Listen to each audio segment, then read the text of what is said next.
Welcome everyone, join us today as we pay tribute to the life of Gayle McCormick, the captivating voice of the late 1960s and 70s and lead singer of the band Smith.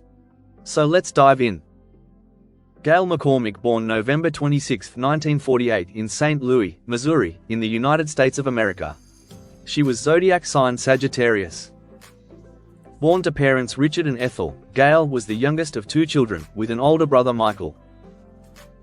She attended Pattonville High School in Maryland Heights, Missouri, where she showcased her high soprano talents as part of the Suburb Choir, a 150-voice ensemble that performed annually with the St. Louis Symphony. Gayle drew inspiration from iconic artists like Aretha Franklin, Gladys Knight, and, most notably, Tina Turner. In the mid-1960s, Gayle began her musical journey with the St. Louis-based band Steve Cummings and the Classmen. She joined the group, originally called the Chevels after the stylish Chevrolet, after meeting its members in a music class. Gayle fronted the band as they performed at school dances and became regulars at the Chain of Lakes Splash Party. Under the name Gayle McCormick and the Classmen, they released several singles through Musicland USA, including Without You and Mr. Loveman, though these received little national attention. Despite this, the Classmen enjoyed strong local promotion from KXO Radio in St. Louis, particularly from Johnny Rabbit, the station's top DJ. In late 1968, the Smiths, a struggling LA band touring to promote their Columbia single, Now I Taste the Tears, arrived in town.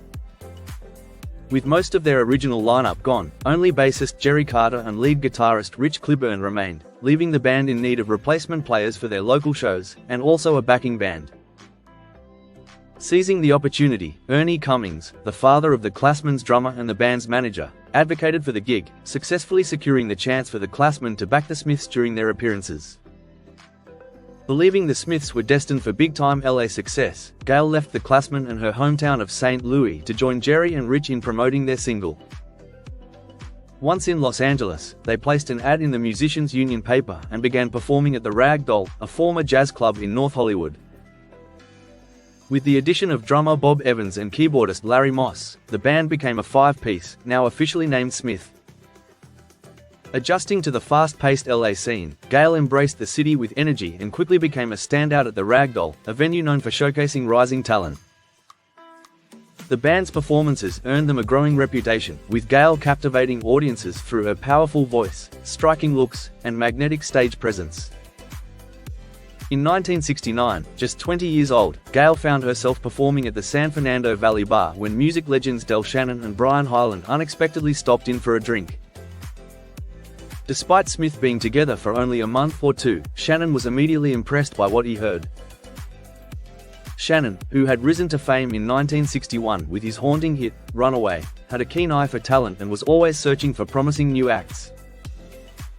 Teaming up with Hyland, who had made waves with his chart-topping Itsy Bitsy Teeny Weeny Yellow Polka Dot Bikini, at just 16, Shannon recognized Smith as a goldmine of potential. Del Shannon was enthusiastic about Smith, and quickly saw potential in the group.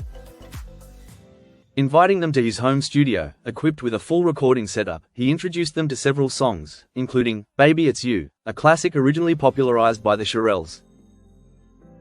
Shannon worked closely with the band to refine the track, shaping it to match his vision. Leveraging connections at the Red Dog Club, Shannon brought in executives from major labels like Atlantic Records, Liberty, and Decca to hear the band. Their rise was meteoric, and within months Smith was performing on high-profile shows like The Ed Sullivan Show, The Mama Cass Show, and The Red Skelton Show, bolstered by the success of their top 5 hit. However, Shannon's involvement with the group was short-lived. Before a follow-up single was even required, Shannon parted ways with Smith, likely due to business decisions, leaving Joel Sill and Steve Barry to handle production. The band's second single, Take a Look Around, performed respectably, reaching number 43 in 1970. Their debut album, A Group Called Smith, followed, but internal tensions surfaced. Original members Jerry Carter and Rich Cliburn left amidst conflicts and disputes over unpaid royalties from the hit and the album. New members Al Parker on lead guitar and Jade Hass on bass joined, but the group's unity continued to fray. As they promoted their third single, What Am I Gonna Do?, drummer Larry Moss and keyboardist Bob Evans also exited, leaving Gayle with a dwindling lineup. Gayle eventually decided to leave as well, signaling the end of her tenure with Smith. The group managed to piece together a second album, Minus Plus, but by then, their original momentum had faded. After the dissolution of Smith, Gayle pursued a solo career, releasing 3 albums. Her debut solo album, Gayle McCormick, was produced by Dennis Lambert and Brian Potter and released in 1971 on ABC Dunhill, the same label as Three Dog Night. The album featured mostly covers, and to promote it, Gayle toured North America with her backing group, the Underhand Band, opening for Three Dog Night. Her solo material moved away from the gritty sound associated with Smith, with McCormick showcasing her versatility by selecting songs that resonated with her personally. Despite this shift, her setlist still included Smith's signature hit, Baby It's You. Her performance of Lambert and Potter's It's a Crying Shame reached number 44 on the Billboard Hot 100 and became a top 10 hit on the Adult Contemporary chart. She also recorded a performance video for American Bandstand. Follow-up singles had less impact. You Really Got a Hold on Me reached number 98 on the Hot 100, and C'est la Vie failed to chart. Around the same time, Gayle recorded a version of Superstar, which coincided with the Carpenters' hit rendition of the song. Determined to take a new direction, she moved to Decca, MCA and recorded her second album, Flesh and Blood, at Bolek Sound Studios in early 1972. This R&B-influenced release marked a creative turning point, showcasing her stronger involvement in the process, including co-writing the opening track, Take Me Back. The album received positive reviews in the US and Canada. Flesh and Blood was co-produced by Tom Thacker and Joe Shermy, former bassist for Three Dog Night. Gayle's backing musicians included Frank Collette on keyboards, Stan Seymour on guitar, Maurice Miller on drums, and Ray Neapolitan on bass. The McCormick Horns, arranged by Don Menza, featured contributions from Chuck Findlay, Slide Hyde, and Sam Falzone. The LP's cover highlighted her evolving image, with a look that appealed to her largely male fanbase. Gayle toured with a 9-piece band to promote the album, playing extensively on the California nightclub circuit. Despite Decca's efforts to rebrand her, neither of the singles, the ballad, Near You, or the rock-inflected, Grey Line Tour, managed to chart. On September 22, 1972, Gayle married Richard L. Halley in Carson City, Nevada, and the couple soon moved to Hawaii. However, their marriage lasted less than 3 years, later ending in divorce in Los Angeles in June 1975. After setbacks in the top 40, Gayle joined Fantasy Records in 1973, shifting toward easy listening and country influences. Her 1974 album, One More Hour, received modest praise but failed to chart, despite the R&B-inspired, original Midnight Mama. In 1975, she released a dance rock single, Coming In Out of the Rain, and Simon Said, on Shady Brook, and contributed backing vocals to Jimmy Rabbit and Renegade's 1976 Capitol album. She also recorded a cover of Torn Between Two Lovers, popularized by Mary McGregor. Disillusioned with the music industry, Gayle returned to her hometown of St. Anne, Missouri. She chose not to remarry, have children, or resume her singing career. Citing, I could have only gone on for only so long.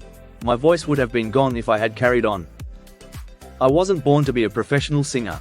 It wasn't meant to be more than it was. Later, she worked for Sears in St. Louis and lived a quiet life. Her former Smith bandmates took separate paths. Rick settled in Oregon, Bob ran a refurbishing business in California, Larry managed a construction company in Tulsa while playing organ in a Pentecostal church, and Jerry's whereabouts remain unknown. Gayle's first group, The Classmen, attempted to find success in Los Angeles in 1970 but released no further singles.